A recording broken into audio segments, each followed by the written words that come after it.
السلام علیکم، کیا حال ہے آپ سب کا؟ امید ہے بہت اچھے ہوں گی۔ میں ہوں آپ سب کی Mahnoor Ali. Urdu romantic novel سے اظہار دل، اس قلم ندا حسین، گیس number 32، don't copy paste without my permission, Shah. دیکھا سیرن بھی، میں نے کہا تھا نا شاہ ضرور آئیں گے۔ شامر کی گاڑی کا ہارن سنتے پری تیزی سے باہر بھاگی اور بھاگی، جسے بڑی مشکل سے زینت بھی نے سونے کے لیے بستر پر لٹایا تھا۔ یہ سب کل ہماری شادی تھی نا شاہ، تم نے ہی تو کہا تھا نا تیار رہنا۔ شامیر جو 15 دن سے خود کو فراموش کیے اپنے فلیٹ میں پڑا خود کو اذیت میں ڈالے ہوئے تھا، پری کو اپنے راستے میں آتا دیکھ ٹھٹک گیا۔ جو دلہن بنی اس کی راہ کو روکے اسے اندر تک ہلا گئی تھی۔ میں نے تمہارا اتنا انتظار کیا، تم کیوں نہیں آئے شاہ؟ پری اسٹل کھڑی شامیر کا چہرہ اپنی مہندی اور چوڑیوں سے بھرے ہاتھوں میں تھامے فکر مندی سے اسے دیکھ رہی تھی۔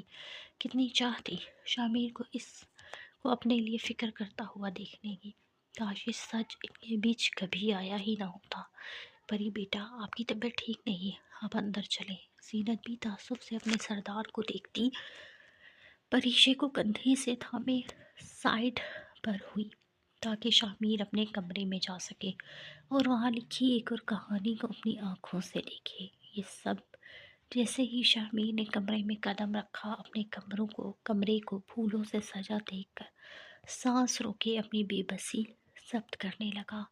اسے یاد آیا اس نے تو ڈیکوریٹرز کو اپنے روم سے جانے کا آرڈر دیا تھا، پر 15 دن بعد پھول اپنی اصلی حالت کھوتے مرجھا گئے تھے۔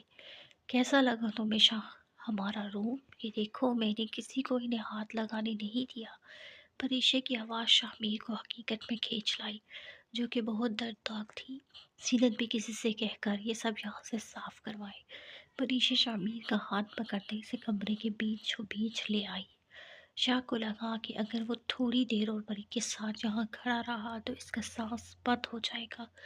دل تو مر ہی گیا تھا، جسم کے مردہ ہونے میں پل نہیں لگے گا۔ شاہ ادھر، میری طرف دیکھو۔ شامیر کو مڑتا دیکھ پری سے روکتی سے خود کو دیکھنے پر مجبور کرنے لگی۔ تم نے وعدہ کیا تھا نا، تم مجھے بیچ راستے میں تنہا نہیں چھوڑو گے۔ پری شامیر کے بہت قریب کھڑی اس کی آنکھوں میں دیکھنے لگی، جسے پریشے نے ہر وقت خوشی سے چمکتے دیکھا تھا۔ آج ان کی خوشی مدھم تھی۔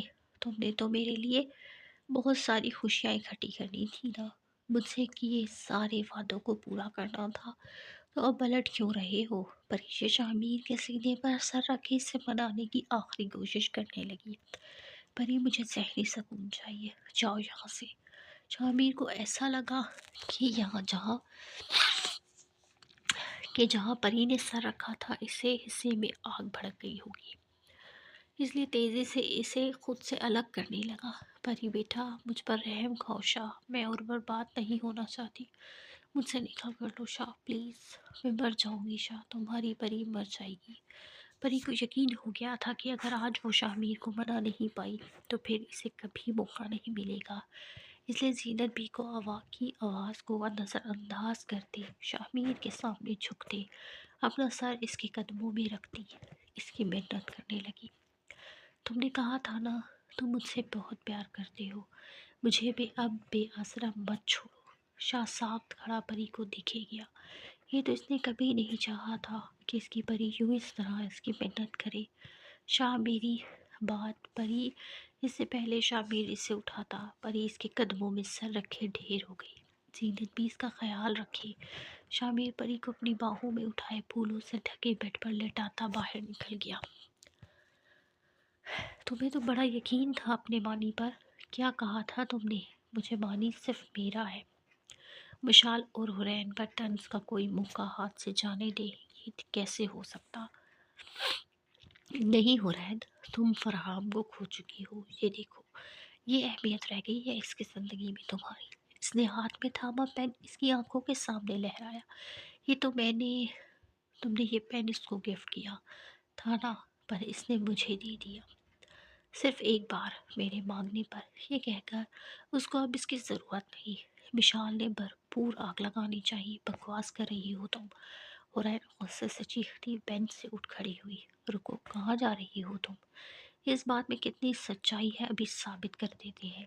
مشال نے کہتے ساتھ ہی اپنا فون نکالا۔ ہیلو فرغام، کہاں ہو تم؟ مجھے تمہارا وہ پینٹ واپس۔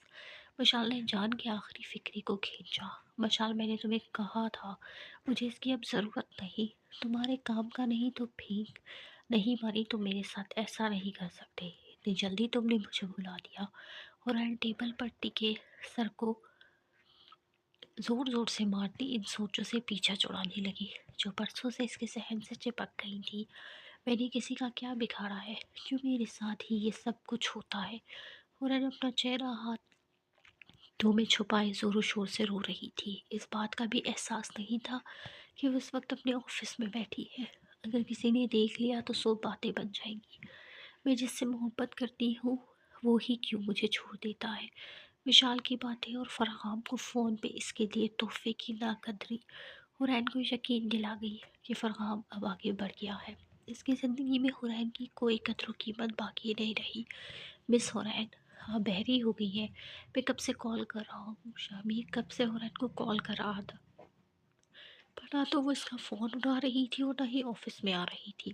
مجبوراً شامیر حرین کے کیبن میں آفس میں کے اندرونی راستے سے آتے غصے سے بولا، آفندی گروپ کی فائل لے کر آئی آفس۔ مس حرین میں آپ سے کچھ کہہ رہا ہوں۔ شامی جو اپنی بات کہہ کر مڑا تھا، حرین کو اپنا چہرہ ہاتھوں میں چھپائے اسی طرح بیٹھا دیکھ کر چل گیا۔ حرین پلیز سر، مجھے کچھ دیر کے لیے اکیلا چھوڑ دیں، میں اس پوزیشن میں نہیں کہ آپ کا کوئی کام آ سکوں۔ شامیر کا چیخنا تھا کہ حرین بنا ڈرے آنسوؤں سے بھرا چہرہ لیے شامیر کو جواب دے کر دوبارہ منہ چھپا گئی۔ یہ آنکھیں تو پلیز شاہو مجھے اکیلا چھوڑ دو، پلیز سر مجھے کچھ دیر کے لیے اکیلا چھوڑ دے۔ چاچو نہیں، یہ کیسے؟ یہ وہ نہیں ہو سکتی، پر اس کی آنکھیں۔ شامیر جیسے جیسے سوچ رہا تھا اس کا چہرہ حد سے زیادہ سفید پڑتا جا رہا تھا۔ ایک دم سے شامیر کرسی پر گرتے ہوئے بیٹھا۔ حرین کی بہت سی باتیں، اس کی حرکتیں اور پھر ارمان شاہ سے ملتی۔ اس کی یہ آنکھیں ایک ایک کر کے تمام پردے ہٹتے جا رہے تھے۔ سب کچھ تو شیشے کی طرح صاف تھا، تو پھر کیوں اسے ہی نظر نہیں آیا تھا؟ مجھے میرو کے گھر جانا ہے، آپ بابر سے کہیں مجھے چھوڑ آئے۔ سارے خوشگوار موڈ میں شام کی چائے پی رہے تھے کہ امان دندناتا ہوا آیا اور آتے ساتھ دانیال سے کھردرے لہجے میں بولا، ایان میں نے ڈاکٹر جارج سے بات کر لی ہے، وہ تمہاری ہیلپ کر دیں گے تاکہ تمہیں پیپر میں پرابلم نہ ہو۔ دانیال شاہ کو امان کی بدتمیزی پہ غصہ تو بہت آیا، پر وہ امان کے لہجے کے ساتھ اسے بھی اگنور کرتا ایان سے ہم کلام ہوا جو اپنے جڑواں کو گھوری سے نواز رہا تھا۔ میں آپ سے بات کر رہا ہوں بھائیو۔ امان نے دانیال کے ہاتھ سے پرچ پیالی لے کر زمین پر پٹکی جو امان کے کھینچنے سے کچھ دانیال پر اور اس کے ساتھ بیٹھی عائشہ کے کپڑوں کو داغدار کر گئی تھی۔ امان یہ کیا بدتمیزی ہے؟ تمیز کے دائرے میں رہ کر بات کرو بھائیوں سے، نہیں تو اندر دفع ہو جاؤ، ایان کی برداشت جواب دے گئی تھی۔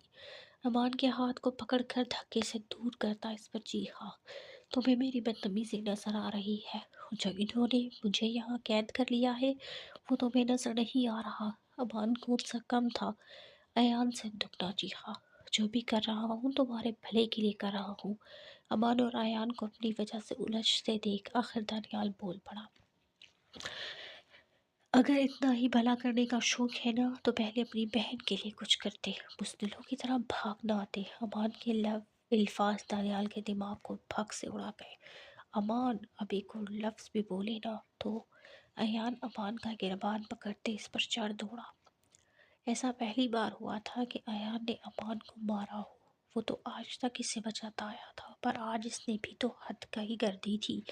دانیال شاہ سے بدتمیزی، جس سے شامیر تک بہت تمیز اور طریقے سے بات کرتا تھا۔ وجہ دانیال شاہ کا انداز گفتگو تھا جو سخت سے سخت جلال میں بھی شاہ کو رام کرنے کا گر جانتا تھا۔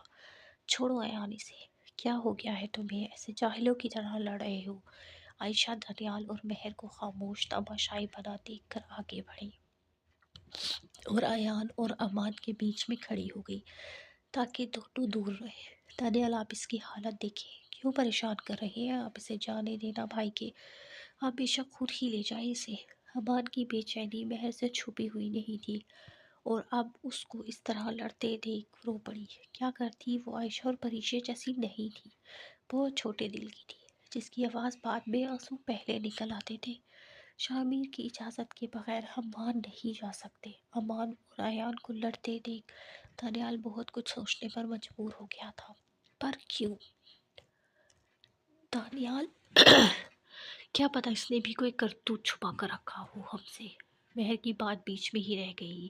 اکبر شاہ جو اپنے بچوں سے ملنے اتنی دور کا سفر کر کے آئے تھے، امان اور ایان کو کتوں کی طرح لڑتے دیکھ اپنی تھکان دو چند کر بیٹھے۔ بڑے پاپا، آپ یہاں جاری ہے، اس کے ساتھ ہی اجازت چاہوں گی، دعا میں یاد رکھیے گا۔ مہرور علی کو اللہ